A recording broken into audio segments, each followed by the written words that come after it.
Ang programang ito ay rated SPG. Striktong patnubay at gabay ng magulang ang kailangan. Maaaring may masiselang tema, lengguwahe, karahasan, sexual, horror o droga na hindi angkop sa mga bata.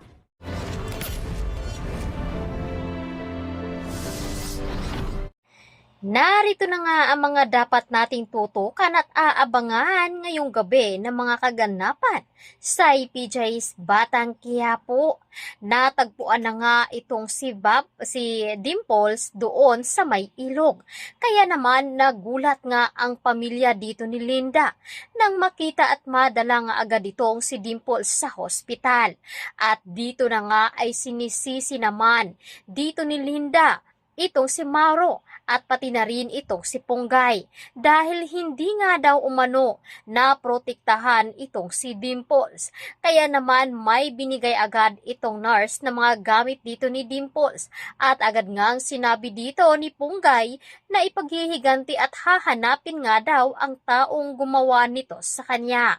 Ngunit sa kabila ng kagustuhang makatulong ni Punggay ay dito naman nagalit itong si Linda.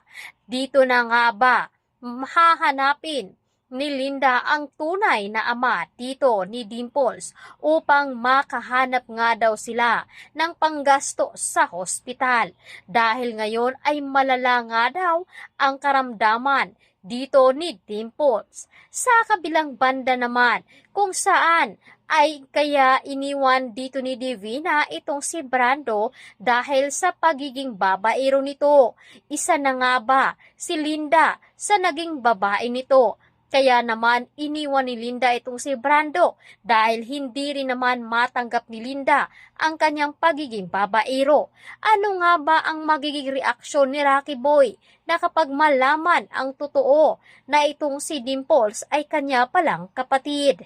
Matatanggap nga ba niya ito na si Rocky Boy ang dahilan kung bakit sinapit nga ito ni Dimples at ngayon ay maghahanap naman ng katarungan itong si Punggay. Kaya wag natin itong palalampasin at dapat natin itong tutukan na mga revelasyon pa na mga kaganapan.